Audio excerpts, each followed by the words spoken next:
বাহ বাহ বাহ বাহ। এত চমৎকার রান্না বৌমাকে বলবো, মানে বহু বছর পর মনে হচ্ছে যে আমি আমার মায়ের হাতের রান্না খাচ্ছি। চমৎকার স্বাদ। হ্যাঁ অনেক মজা হচ্ছে। বাবা আপনাকে আরেকটু দেই। হ্যাঁ দেবেই তো, দাও। মাছটা ভালো হয়েছে আজকে। মা আপনাকে আরেকটু দেই। না আর দিও না, আর দিও না। এই বয়সে এত খেলে তো মোটা হয়ে যাবো। মনে হচ্ছে যে তুমি খুব শুকনো আছো। মা এতদিন তো আপনি কষ্ট করে রান্না করতেন, খাওয়ার ঠিক মতো শক্তিও থাকতো না। এখন শুধু পেট ভরে খাবেন। এখন আপনার বৌমা আছে না? বৌমা একটা সমস্যা আছে, এই বুড়ো বয়স আবার বেশি খেলে না ওই অনেক রকম শারীরিক জটিলতা তৈরি হয়ে যেতে পারে। আপনাদের আসলে প্রতিদিন খাবার পরে হাঁটা উচিত। হাঁটলে আপনাদের শরীর ভালো থাকবে, মনটাও ভালো থাকবে। আর তুমি খাচ্ছ না কেন? খাও একটু। ভালোই শিখেছো, একদম নিখুঁত।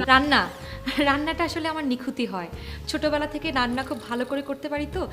আপনাদের বলেছিলাম না যে মাস্টার শেফে যাওয়ার কথা ছিল, একটুর জন্য যাওয়া হয়নি। আচ্ছা শোনো না, তুমি না ঠিকমতো খাচ্ছই না। আমি আসার পর থেকে দেখছি তোমার খাওয়া দাওয়ার প্রতি এরকম মনই নেই। শরীরটা খারাপ করবে তো তোমার। হ্যাঁ তুমি ঠিকই বলেছো বৌমা। আর তোকেও বলছি, ঠিক মতো খাওয়া দাওয়া না করলে কিভাবে হবে বল? না খেয়ে সারা রাত জেগে জেগে যে প্ল্যান করিস একটা বিজনেস কিভাবে বড় করবি, কিন্তু এটা করতে গিয়ে তো টেনশনে তুই পাগল হয়ে যাবি। তোমরা তো আবার কোনো কথা শুনতেই চাও না। আমার কথা তো আগে শুনতে হবে, তাই না? তারপর তোমাদেরটা বলবে, আমি শুনবো। তোমার এখন মাথা ঠান্ডা আছে, এখন তুমি চুপ করে খাও। এত কথা বলো না, এসব কথা আমরা পরে বলবো। হ্যাঁ হ্যাঁ সেটাই তো। কিন্তু মা, আমি কি বলতে চাই এটা তো তোমাদের জানতে হবে। এই তোকে বলেছি না ভাতটা খেয়ে নে, এত কথা শুনতে চাই না। ইলিশ, গরুর মাংসের কালো ভুনা, ডাল, মুড়ি ঘন্ট সব একদম চেটেপুটে খেলো। ও আবার আমার হাতের রান্না ভীষণ পছন্দ করে। ও আচ্ছা আচ্ছা। আজকে আসি ভাইয়া, তোমার ভাইয়া আসার আবার সময় হয়ে গিয়েছে। ওকে আবার তোয়ালে, সাবান, শ্যাম্পু আমার ডেইলি এগিয়ে দিতে হয়। এত টেক কেয়ার করেন আপনি ভাইকে? শুধু কি তাই, গোসলের পরে লোশনটা পর্যন্ত আমার মাখিয়ে দিতে হয়, আর ভাতটাও খাইয়ে দিতে হয়। অবশ্য এগুলো আমি বেশ এনজয়ই করি। বাহ, কি সৌভাগ্য মানুষের। কিছু বললে ভাইয়া? জি না, কিছু না। তুমি কিন্তু বেশ হ্যান্ডসাম আছো ভাইয়া। ঠিক বলিউডের হিরোদের মতো একটা ফ্লেভার আছে। ভ্যানিলা না, একটা চকলেট ফ্লেভার। দেখুন ভাবি, আমি ভর্তা, মুড়িঘণ্ট, মাছ, মাংস, কালো ভুনা এগুলো কিছুই পছন্দ করি না। আর তোয়ালে, সাবান কেউ এগিয়ে দিবে এটা আমার পছন্দ না। নিজের ভাতটা নিজে খেতে পারি, নিজের লোশনটা নিজেও মাখতে পারি। ও আচ্ছা, ভাইয়া বাসায় আসবেন? আসবো ভাবি। আসবেন কিন্তু। হ্যাঁ হ্যাঁ আসবো।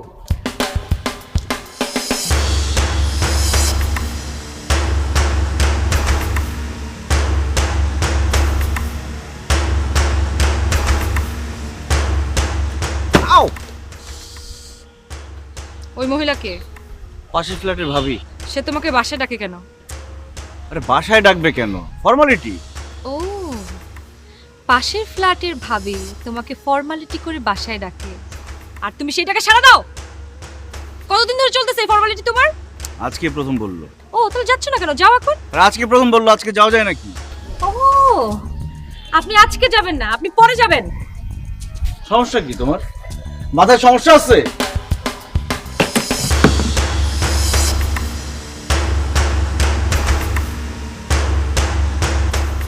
আমার তো মাথায় সমস্যা, তোমার তো ক্যারেক্টারের সমস্যা। আইলে বেঙ্গল জীবনের মধুর গল্পে শুভ পরিবর্তনকে স্বাগত জানায় বেঙ্গল চেয়ার। বেঙ্গল, আস্থা শতভাগ। বাহ বাহ বাহ বাহ। এত চমৎকার রান্না বৌমাকে বলবো, মানে বহু বছর পর মনে হচ্ছে যে আমি আমার মায়ের হাতের রান্না খাচ্ছি। চমৎকার স্বাদ। হ্যাঁ অনেক মজা হচ্ছে। বাবা আপনাকে আরেকটু দেই। হ্যাঁ দেবেই তো, দাও। মাছটা ভালো হয়েছে আজকে। মা আপনাকে আরেকটু দেই। না আর দিও না, আর দিও না। এই বয়সে এত খেলে তো মোটা হয়ে যাবো। মনে হচ্ছে যে তুমি খুব শুকনো আছো। মা এতদিন তো আপনি কষ্ট করে রান্না করতেন, খাওয়ার ঠিক মতো শক্তিও থাকতো না। এখন শুধু পেট ভরে খাবেন। এখন আপনার বৌমা আছে না? বৌমা একটা সমস্যা আছে, এই বুড়ো বয়স আবার বেশি খেলে না ওই অনেক রকম শারীরিক জটিলতা তৈরি হয়ে যেতে পারে। আপনাদের আসলে প্রতিদিন খাবার পরে হাঁটা উচিত। হাঁটলে আপনাদের শরীর ভালো থাকবে, মনটাও ভালো থাকবে। আর তুমি খাচ্ছ না কেন? খাও একটু। ভালোই শিখেছো, একদম নিখুঁত। রান্নাটা আসলে আমার নিখুঁতি হয়। ছোটবেলা থেকে রান্না খুব ভালো করে করতে পারি তো। আপনাদের বলেছিলাম না যে মাস্টার শেফে যাওয়ার কথা ছিল, একটুর জন্য যাওয়া হয়নি। আচ্ছা শোনো না, তুমি না ঠিকমতো খাচ্ছই না, আমি আসার পর থেকে দেখছি তোমার খাওয়া দাওয়ার প্রতি এরকম মনই নেই। শরীরটা খারাপ করবে তো তোমার। হ্যাঁ তুমি ঠিকই বলেছো বৌমা, আর তোকেও বলছি ঠিক মতো খাওয়া দাওয়া না করলে কিভাবে হবে বল। না খেয়ে সারা রাত জেগে জেগে যে প্ল্যান করিস একটা বিজনেস কিভাবে বড় করবি, কিন্তু এটা করতে গিয়ে তো টেনশনে তুই পাগল হয়ে যাবি। তোমরা তো আবার কোনো কথা শুনতেই চাও না। আমার কথা তো আগে শুনতে হবে, তাই না? তারপর তোমাদেরটা বলবে, আমি শুনবো। তোমার এখন মাথা ঠান্ডা আছে, এখন তুমি চুপ করে খাও, এত কথা বলো না, এসব কথা আমরা পরে বলবো। হ্যাঁ হ্যাঁ সেটাই তো। কিন্তু মা, আমি কি বলতে চাই এটা তো তোমাদের জানতে হবে। এই তোকে বলেছি না ভাতটা খেয়ে নে, এত কথা শুনতে চাই না।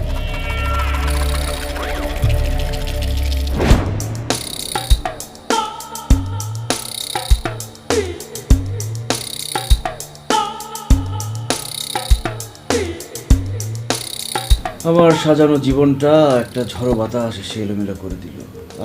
Excuse me, by any chance কি তুমি এটা আমাকে বলছো? যাকে বলেছি তার তো বোঝা উচিত।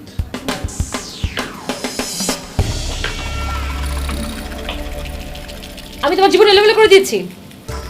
আমাকে তোমার ঝড় মনে হয়? হ্যাঁ, কাল বৈশাখী ঝড়।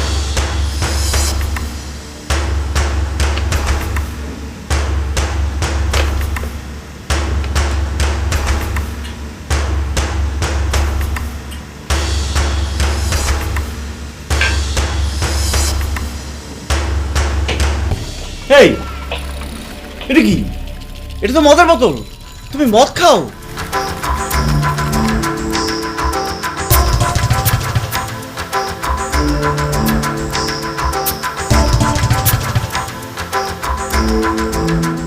হ্যাঁ খাচ্ছি, নিয়মিত না, মাঝে মাঝেই খাই। এইসব কথা তো তুমি আগে বলনি। সব কথা তোমাকে কেন বলতে হবে? আর আগে বলার দরকার হয়নি তাই বলিনি, এখন তো দেখতেই পাচ্ছ। দেখো বউ, আমি ভদ্রভাবে বলছি, এসব ফেলে দাও। আমাদের বাসায় বসে আমার সামনে তুমি মদ খাবে, এটা আমি হতে দিব না। আমি কি খাবো না এটা একদমই আমার বিষয়, আমি ডিসাইড করব, তুমি ডিসাইড করার কে? আমাদের বাড়ির একটা সম্মান আছে, এই বাড়িতে মদ খেয়ে তুমি আমাদের বাড়ির সম্মান নষ্ট করতে পারো না। এই, তুমি এখানে বসে এগুলো খেতে পারবে না। রাখো, বোতল দাও, আমি ফেলে দিয়ে আসি। না বোতল দিতে বলেছি না? ছাড়ো, বোতল দাও। দিব না। বউ, চা- বউ, আমার কিন্তু মেজাজ খারাপ হয়ে যাচ্ছে। আমি কিন্তু উল্টাপাল্টা কিছু করে ফেলবো। গলা নামিয়ে কথা বলো। আমার একান্ত পার্সোনাল বিষয় নিয়ে তুমি কেন রাগ গলাচ্ছ? আমার এখানে বিয়ের পর যদি তোমার একান্ত ব্যক্তিগত ব্যাপার থাকে, দাঁড়াও, আমি তোমাকে তাড়ানোর ব্যবস্থা করছি। বাবা, বাবা, মা, তোমরা কি শুরু করলে আমার সাথে? আমার জীবনটা কি তোমরা নষ্ট করে ফেলবা? বাবা, এরকম চেঁচাচ্ছিস কেন? কি হয়েছে? কি করেছি আমরা? তোমাদের কত করে বলেছি ও একটা খারাপ মেয়ে, ওর মতো খারাপ মেয়ে আমি আমার জীবনে দেখিনি। ও যা শুরু করেছে, এই সমাজে আমরা মুখ দেখাতে পারবো না, মান সম্মান সব চলে যাবে। আমার কথা কেউ বিশ্বাস করছে না। কি বলতেছিস? বৌমা খারাপ মেয়ে? ও যদি খারাপ মেয়ে হতো তাহলে আমাদের সাথে খারাপ ব্যবহার করতো না? কই, আমাদের সাথে তো খারাপ ব্যবহার করে না। তাহলে কি আমি তোমাদের সাথে মিথ্যে কথা বলছি? তাই তো বলছি, সেদিন আমাদেরকে দেখাতে নিয়ে গেলি, হ্যাঁ গিয়ে কি দেখলি? হ্যাঁ উল্টো চিত্র, তখন তো মুখ দিয়ে তোর কোনো কথা বেরোচ্ছিল না। কথা বের হয়েছিল, তোমরা আমার কথার কোনো গুরুত্ব দাওনি, যেমন এখন দিচ্ছ না। একদম বাজে কথা বলবি না। কে তোর কথার গুরুত্ব দিচ্ছে না? আলতু ফালতু কথা বলিস। গুরুত্ব যদি দিয়েই থাকো তাহলে আমার সাথে আসো, এসে দেখো তোমাদের বৌমা কি করছে। যা করছে নিজের চোখে দেখতে পারবে না, আর আশেপাশের মানুষ যদি জানে না, মান সম্মান সব শেষ। আই চুপ কর। কি করেছে আমার বৌমা বল? কি করেছে? তোমার বৌমা বসে বসে মদ গিলছে। মদ? হ্যাঁ, মদ গিলছে। আমার বৌমা মদ গিলছে? তাহলে কি আমি মদ গিলছি? তোর আচরণ দেখে তো আমার সেটাই মনে হচ্ছে। এই চল চল ঘরে চল, আমি দেখবো আজকে কি বলতে। আজকে আমি দেখবো। আসো, আজ আসো।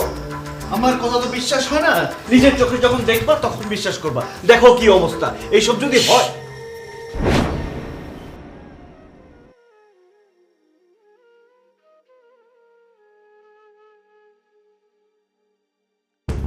কোথায় তোর বৌমা খাচ্ছে? তোর বউ তো নামাজ পড়ছে।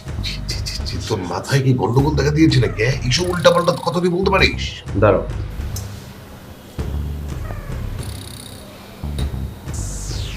আরে মা, বাবা, আপনারা এখানে? এই যে আপনার যে নামাজ এখন শেষ হলো, একটু আগে আপনি কি করছেন সেটা দেখান। এখানে মদের বোতল ছিল, এখন কোথায় লুকিয়েছো? হ্যাঁ, কোথায় মদের বোতল? কোথায়? কি বলছো এগুলো? কিসের মত? কি তোমার কাছে থেকে মদের ঘ্রাণ কেন আসছে? তুমি মদ খেয়েছো? কি দেখেছো বাবা কত বড় মিথ্যে কথা বলে? তুমি বসে বসে মদ খাচ্ছিলে, আমি কেন মদ খেতে যাব? আমি যখন বাধা দিতে গেলাম, যখন টানাটানি করলাম, তখন আমাকে বাজেভাবে অপমান করে আমাকে বের করে দিয়েছে। বাবা, আমার মনে হচ্ছে আপনার ছেলের মানসিক অবস্থা ঠিক নেই। ওকে একটা মানসিক রোগের ডাক্তার দেখানো উচিত। এই ডাক্তার দেখানো উচিত মানে? আমি একজন সুস্থ মানুষ, আমাকে এখন পাগল বানানোর চেষ্টা করা হচ্ছে না? তোকে তো এর চাইতে বেশি কিছু বলা উচিত ছিল। ছি ছি ছি ছি ছি। এত বড় একটা দুর্নাম ছড়াচ্ছিস নিজের বউ সম্পর্কে। ছি, তোর লজ্জা করছে না? কাজটা তুই মোটেও ভালো করলি না জনি, খুব খারাপ করেছিস তুই কাজটা। বাবা মা, আসলে আমি সরি ওর পক্ষ থেকে। আসলে ও নতুন বিয়ে করেছে, সংসারের দায়িত্ব ওর প্রতি বেশি বেড়ে গেছে, চাপটাও বেড়ে গেছে, ওর আসলে রেস্টের প্রয়োজন। আমি এক্সট্রিমলি সরি। ও তো দিনে দিনে অমানুষ হয়ে যাচ্ছে বৌমা, প্লিজ একটু ভালো করে খেয়াল রেখে। জি জি, আমি খেয়াল রাখবো, আপনারা কোনো চিন্তা করবেন না। ও সব দায়িত্ব আমার। আপনারা শুধু দোয়া করবেন, আমিও দোয়া করে দিচ্ছি।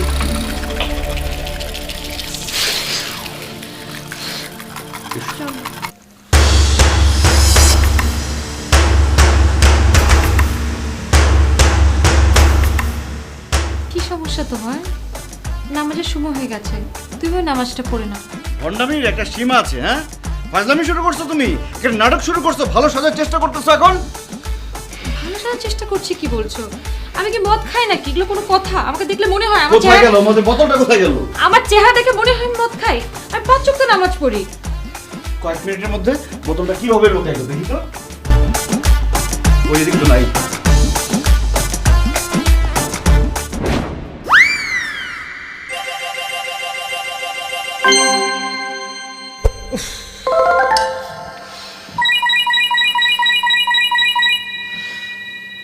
দেখো অনেক রাত হয়েছে, এটা গেমস খেলার সময় না। গেমস খেলার কি নির্দিষ্ট কোনো সময় আছে নাকি? কোনো নির্দেশনা বের হয়েছে নাকি এরকম? তুমি জানো? জানলে আমাকে জানাও। আমি তোমার সাথে ফান করতেছি না, অনেক রাত হয়েছে, আমি ঘুমাবো, বন্ধ করো এইসব। তুমি কখন ঘুমাবা কি ঘুমাবা না সেটা তোমার পার্সোনাল বিষয়, এটা নিয়ে আমাকে কেন বদার করতেছো? কারণ এখন রাত 12টা বাজে, এখন ঘুমানোর সময়। তোমার ঘুমানোর সময়, আমার না। আমি রাত 2-3টার আগে ঘুমাই না। ওকে, আমি ঘুমিয়ে পড়ছি, আমার কানে যাতে কোনো শব্দ না আসে। গেমসের শব্দ না আসে মানে? গেমসের শব্দ তো মজা। আমি গেমস খেলবো, চ্যাও চ্যাও এরকম শব্দ হবে, এটাই তো মজা। Music is fun. ঠিক আছে, আমি ঘুমিয়ে পড়ছি, লাইট বন্ধ করে দিব এখন। লাইট বন্ধ করা যাবে না। লাইট বন্ধ না করলে আমি ঘুমাতে পারি না। এখানে ঘুমাতে না পারলে বাড়ি যেয়ে ঘুমাও। কে বলছে তোমাকে এখানে ঘুমাইতে? বাহ, আমার বাড়ি, আমার ঘর, আমাকে বলে বাইরে গিয়ে ঘুমাও। মাথার উপর মনে হয় হিমালয় ভেঙে পড়লো। চলে যাও। অনেক হয়েছে, আর একটা কথা বলবো না তুমি। রাখো ফোন। আমি একবার বলবো, 100 বার বলবো, 1000 বার বলবো, 1,00,000 বার বলবো। তোমার যা খুশি তুমি তা বাইরে যেয়ে করো। বাবা, মা, কই তোমরা? এদিকে আসো।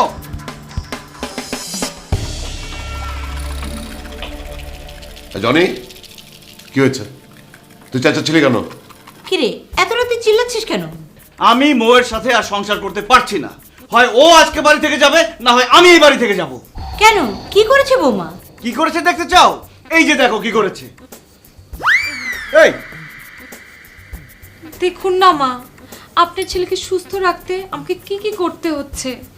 কতবার বলছি একটু খাও খাও খাও, না সে একদম বাচ্চাদের মতো চেঁচামেচি করছে, কিছুই বুঝতে যাচ্ছে না। আর তুই এই জন্য চিৎকার করে আমাদের ডেকেছিস এত রাতে? হ্যাঁ বাবা, আপনাদের সামনে আমি আবার ট্রাই করি। এই একটু খাও না প্লিজ। এটা খেলে তোমার শরীরটা ভালো থাকবে, তোমার শরীর ভালো থাকলে আমার শরীরটা ভালো থাকবে, মনটা ভালো থাকবে, আমি টেনশন করব না, মা বাবা টেনশন করবে না, সবাই ভালো থাকবে। একটু খাও। হ্যাঁ তোর ভালো। এখানে আঙুর আসলো কোত্থেকে? খাও খাও। জানি মেয়েটা তোকে এত ভালোবাসে, ও তোকে আদর করে আঙ্গুর খাওয়াচ্ছে, আর তুই ওর সাথে এরকম খারাপ ব্যবহার করছিস।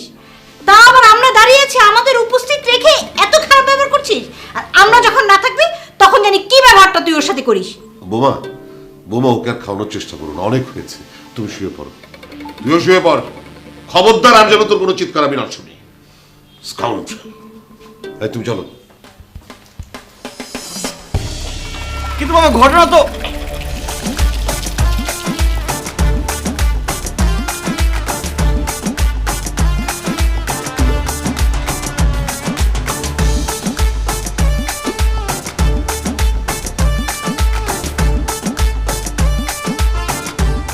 তোমার ভাইয়ের কথা আর কি বলবো, সে তো আমাকে পেয়ে ভীষণ খুশি।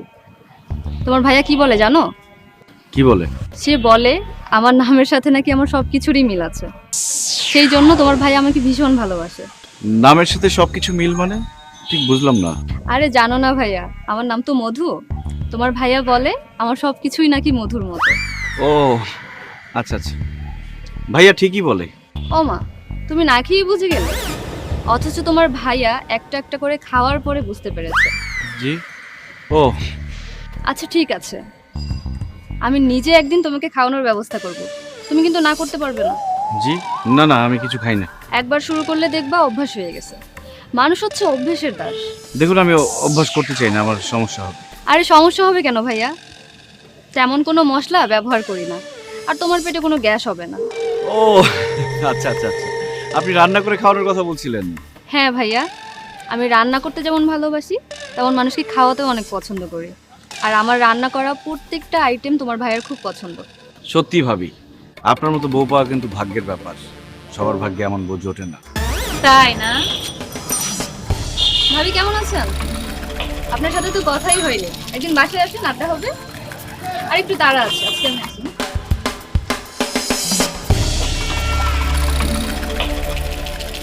তার মতো বউ পাও না বলে তোমার খুব আফসোস। এই, এই, খুব আফসোস তোমার? আরে, একটা মেয়ে সবকিছুর ভাগ দিতে পারে, শুধু তার স্বামীর ভাগ কাউকে দিতে পারে না। আরে ভাগ দিতে হবে কেন? কিসব বাজে কথা বলছো? তোমার কি মাথা ঠিক আছে? আমার মাথা কিভাবে ঠিক থাকবে? তুমি পাশের ফ্ল্যাটে ভাবির সাথে গোপন প্রেম করলে আমার মাথা কিভাবে ভালো থাকবে? বউ, একটা কথা স্পষ্ট করে শুনে রাখো, ভাবির সাথে আমার কোনো সম্পর্ক নেই। সম্পর্ক না থাকলে সাথে লুকিয়ে লুকিয়ে কি কথা বলো তোমরা? কেন কথা বলো? আর আমাকে দেখলে কেন চুপ হয়ে যাও তোমরা? আরে উনি একটু সহজ সরল টাইপের মানুষ, দেখা হলে কথা বলে। কথা বললে কি কথা না বলে থাকা যায়? তাছাড়া পাশের ফ্ল্যাটে থাকে, কথা বলতেই পারি, সমস্যা কি? পাশের ফ্ল্যাটে বলি কথা বলতে হবে? তাহলে যাও এখন বসে বসে গল্প করো। তোমার মতো চরিত্রহীন মানুষ আমি একটাও দেখি নাই। বউ, সীমা ছাড়িয়ে যাচ্ছ তুমি। আর একটা বাজে কথা বললে কিন্তু ভালো হবে না। কি করবা তুমি? কি অন্যের বউর সাথে কথা বলতে তো খুব ভালো লাগে। চরিত্রহীন লম্পট কথা। গলা নামিয়ে কথা বলো।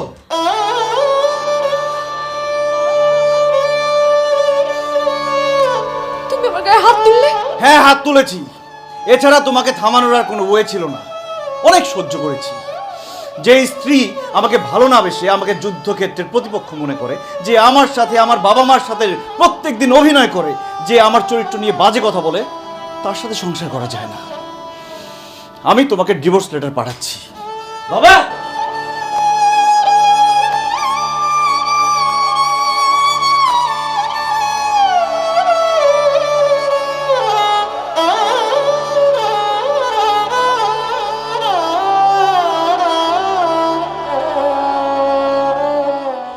বাবা, মা, বাবা। আরে কি হলো, এরকম ষাঁড়ের মতো চেঁচাচ্ছিস কেন? তোমরা তো আমার কথা বিশ্বাস করবে না, বিশ্বাস করার কোনো দরকারও নেই। আমি সিদ্ধান্ত নিয়ে ফেলছি, আমি মোর সাথে সংসার করব না, আমি বাসা থেকে চলে যাচ্ছি। তোমরা থাকো তোমার বৌমাকে নিয়ে। আরে আরে, এত মাথা গরম করছিস কেন? মাথাটা একটু ঠান্ডা কর না। আমার মাথা ঠান্ডাই আছে বাবা। একদম চুপ। এতদিন যা বলেছো সব তা বিশ্বাস করেছে, এখন আমি বলবো সবাই শুনবে। আচ্ছা ঠিক আছে, আমরা শুনছি, তুই বল। এতদিন ও তোমাদের সাথে যে আচরণ করেছে সব ছিল ওর অভিনয়, ওর নাটক করে। ওর আসল চেহারা আমি দেখেছি। কি বলছিস এসব? হ্যাঁ মা, ঠিকই বলছি। ও আমার সাথে দরজা বন্ধ করে বাজে আচরণ করে, আর তোমরা যখন যাও খুব ভালো আচরণ করে, এমন একটা ভাব করে যে ওর মতো ভালো মেয়ে পৃথিবীতে নেই। আমি তো কিছুই বুঝতে পারছি না, তোর সাথে বাজে আচরণ করছে মানে? বুঝতে পারছো না? চুপ করতে বলেছি না? এমন কোনো মেয়েকে দেখেছো যে বাসর রাতে স্বামীকে ফ্লোরে ঘুমোতে দেয়? এমন কোনো মেয়েকে দেখেছো যে স্বামীর সাথে সব সময় খারাপ ব্যবহার করে, তাকে অপমান করে? এমন কোনো মেয়েকে দেখেছো যে স্বামীকে সন্দেহ করে কথায় কথায়? সন্দেহ? হ্যাঁ মা, পাশের বাসার ফ্ল্যাটের ভাবির সাথে নাকি আমার অবৈধ সম্পর্ক আছে। এসব কথা বলে বলে আমার জীবনটাকে অতিষ্ঠ করে ফেলেছে। আমি আমার স্বাভাবিক জীবন ফেরত পেতে চাই, আমি মুক্তি পেতে চাই এসব থেকে। তোমরা তো আমার কোনো কথা বিশ্বাস করো না। বৌমা, ও কি বলছে এসব? ওর কথাগুলো কি সত্য? তুমি কি ওর সাথে এমনটি করেছো? কি এখন চুপ করে আছো কেন? কথা বলো। হ্যাঁ মা, সত্যি। কেন এমনটা করলি? কি ক্ষতি করেছিল আমার ছেলে, যার জন্য তুমি ওকে এত বড় শাস্তি দিলে? আমি ভুল করেছি, অনেক বড় একটা ভুলকে আঁকড়ে ধরতে গিয়ে সবকিছু এলোমেলো করে দিয়েছি বাবা। অনেক বড় ভুল করে ফেলেছি। কি হয়েছিল বলো তো?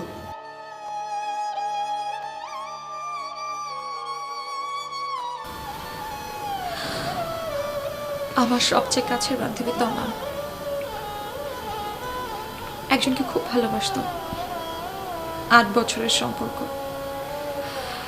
8 বছরের সম্পর্কের পর যাকে ভালোবাসত তাকে বিয়ে করলো। প্রথম প্রথম সবকিছু খুব ভালো যাচ্ছিল, কোনো সমস্যা ছিল না, দুজন দুজনে প্রচন্ড ভালোবাসতো। এরপর ওর হাজবেন্ডের অফিসে এক কলিগের সাথে হাজবেন্ডের সম্পর্ক হয়। একসময় তারা বিয়েও করে ফেলে। তারপর 2 বছর পর যখন ওই মহিলা প্রেগনেন্ট হয়ে তো আমাদের বাসায় আসে, তো আমার সামনে এসে তার হাজবেন্ডের স্ত্রী হওয়ার দাবি করে, তখন তো আমার সহ্য করতে পারে না, তো আমার সুইসাইড করে ফেলে।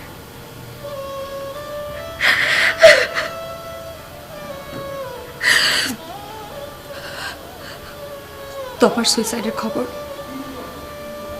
ওর বাবার কাছে যায়। ওর বাবা আমার খুব প্রিয় শিক্ষক ছিল। ওর বাবা এটা সহ্য করতে পারে না। ওর বাবা হার্ট অ্যাটাকে মারা যায়। আমার চোখের সামনে যখন আমার প্রিয় দুজন মানুষ এভাবে চলে গেল, তারপর আমি মানসিকভাবে একদম বিপর্যস্ত হয়ে পড়লাম। তোমার হাজবেন্ডকে অনেক ভালোবাসতো, ভালোবেসে স্বাধীনতা দিয়েছিল। ওর হাজবেন্ড এই স্বাধীনতা অপব্যবহার করে ওর সাথে এত বড় প্রতারণা করলো। তাই আমি ভেবেছিলাম আমি আমার হাজবেন্ডকে কঠোর শাসন করে আমার কাছে আটকে রাখবো, আমার সাথে বেঁধে রাখবো, কোথাও যেতে দেবো না। ওরে পাগল মেয়ে, তুমি এই কথা ভেবে ওর সাথে এমন আচরণ করেছো? আমি তো তোমার মা, আমাকে তো তুমি সব খুলে বলতে পারতে, তাই না? এ তোমার ভিতরে কি হচ্ছে, কিভাবে তুমি স্ট্রাগল করছো। মা, আমি অনেক বড় ভুল করেছি মা। আমি ওর সাথে অনেক খারাপ আচরণ করেছি, কিন্তু বিশ্বাস করুন মা, আমি তাকে প্রচন্ড ভালোবাসি। আমি শুধু তাকে আমার কাছে রাখার জন্য এগুলো করেছি মা। আমি অনেক ভুল করে ফেলেছি। বৌমা, তুমি যে তোমার ভুল বুঝতে পেরেছো সেজন্য আমরা সবাই কিন্তু খুব খুশি। কিন্তু একটা জিনিস চিন্তা করে দেখো তো বৌমা, তুমি তোমার হাজবেন্ডকে মানে কাছে রাখার জন্য যা কিছু করেছো, এতে তো সবকিছু উল্টো হয়ে যেতে পারত। দেখো, স্বামী স্ত্রীর সম্পর্কের ভিত হচ্ছে পারস্পরিক আস্থা, শ্রদ্ধার ভালোবাসা। এখন তোমার এই ভালোবাসাহীনতায় যদি আমার ছেলে অন্য কোনো দিকে চলে যেত, তখন তুমি কি করতে পারতে? নিজেকে ক্ষমা করতে? আমি পারতাম না মা, আমি পারতাম না। আমি জনিকে ছাড়া থাকতে পারতাম না, আমি বাঁচতে পারতাম না মা। তুমি এসব আমার সাথে আগে শেয়ার করতে পারতে। তুমি আমার সাথে যে আচরণ করেছো, আমি তো ভেবেছিলাম তুমি আমাকে ভালোবাসো না, এজন্য আমি তোমার সাথে খারাপ ব্যবহার করেছি। আমি খুবই সরি, আমাকে ক্ষমা করে দিও। আমি বুঝতে পারিনি তুমি আমাকে এত ভালোবাসো। চাইছো অন্যায় তো আমি করেছি, তুমি শুধু আমার সব ভুল মাফ করে আমাকে নতুন করে ভালোবাসতে পারবে না? নতুন করে বলছো কেন? তোমাকে প্রথম যেদিন দেখেছি সেই দিনই তো আমি তোমাকে ভালোবেসে ফেলেছি। হয়েছে, এখানে দাঁড়িয়ে আছিস কেন? জানা, ঘরে যা।